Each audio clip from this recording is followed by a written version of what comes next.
Hello friend, good morning, જય માતાજી. કેમ છો તમે બધા? તો આપણે પહેલા ભાગમાં જોયું હતું કે સંચો કેવી રીતે ચલાવવાનો. તો આપણે હવે બીજા ભાગમાં શીખીશું કે મશીનમાં બોબિન કેવી રીતે પોવાનું, ડબ્બી કેવી રીતે ફિટ કરવાની અને રીલમાં દોરો કેવી રીતે ભરવાનો. તો વિડીયોમાં બન્યા રહેજો. તો હું ચાલો તમને બતાવું. તો ચાલો ફ્રેન્ડ, આ રીલ છે અને આ ડબ્બી છે. તો આપણે સૌથી પહેલાં આ રીલમાં દોરો ભરતા શીખવાનું છે. તો આવી રીતે રીલને આ રાઈડરમાં ભરીને આવી ટાઈટ કરી દેવાની, ફિટ એકદમ. અને બોબિન આવી રીતે ઉપર નાખી દેવાનું. પછી આ દોરાને આપણી સાઈડ રાખવાનું. આવી રીતે 2-3 વાર એવી રીતે ટાઈટ કરીને દોરાને ફિટ એકદમ કરી દેવાનો. પછી આવી રીતે ચકરીને ફરાવવાની, આવી રીતે સ્પીડમાં ફરાવવાની. આવી રીતે અહીંયા મૂકવાનું, આવી રીતે. તો રીલ ભરાઈ જશે.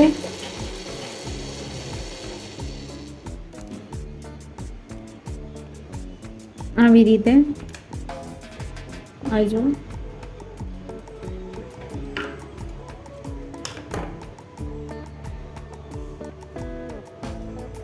આવી રીતે રીલ ભરાઈ ગઈ છે.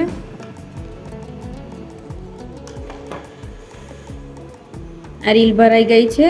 હવે એને આપણે આ ડબ્બીમાં નાખીશું. આવી રીતે આ ફ્રેન્ડ્સ દોરો આ આપણી તરફ રાખવાનો અને આ જે મેઇન પોઈન્ટ છે કાપો એને અહીંયા આવી રીતે નાખવાનું. અને આ જે બીજું છે પોઈન્ટ એનો અહીંયાથી એવી રીતે દોરો આ કાઢવાનો, આવી રીતે. હવે ચાલો એને મશીનમાં કેવી રીતે ફિટ કરવાની તે આપણે જોઈએ. આ જોઈ લો, આ ડબ્બીને આવી રીતે આ એનો પોઈન્ટ છે, આવી રીતે આ સીધો રાખવાનો. આવી રીતે અહીંયાથી આવી રીતે ફરાવવાનો એને, એટલે આવી રીતના અવાજ આવે તો ડબ્બી મશીનમાં બરાબર રીતે બેસી જાય. અને આ એનો કાઢવાનો પોઈન્ટ છે ડબ્બીને.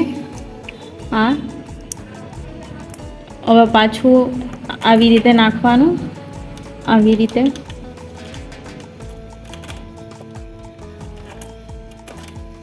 આવી રીતે નાખો તો આવી જશે. આવી રીતે દબાવશો તો અવાજ આવશે.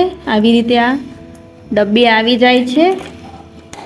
આવી ગઈ છે ડબ્બી. હવે આપણે જોશું કે આ બોબિન અંદર કેવી રીતે મશીનમાં કઈ કઈ જગ્યાએથી દોરા નાખવાના તે આપણે જોશું. તો ચાલો તમને બતાવું કઈ કઈ જગ્યાએથી દોરા નાખવાના. અહીંયા ઉપર બોબિન નાખવાનું, આવી રીતે દોરો કાઢવાનો. મેં તમને સ્ટેપ બાય સ્ટેપ બતાવું છું, તમે ધ્યાનથી જોજો. આવી રીતે સૌથી પહેલાં અહીંયા નાખવાનો દોરો, આ ફર્સ્ટ કાણામાં અહીંયા આવી રીતે. પછી આ બીજું છે એના ત્રીજા છેલ્લા કાણામાં નાખવાનો. આવી રીતે આવો દોરો ખેંચાવો જોઈએ. પછી આપણે આ જે દેખાય છે અહીંયા અંદર નાખવાનું. આવી રીતે અહીંયા દોરો ટાઈટ અહીંયા પકડવાનો એટલે અહીંયાથી નીકળી ના જાય. આવી રીતે આ ખેંચશો એટલે ઉપર આવી જશે. આવી રીતે દોરો કશે ભેરવાઈ નહીં જાય એનું ધ્યાન રાખવાનું.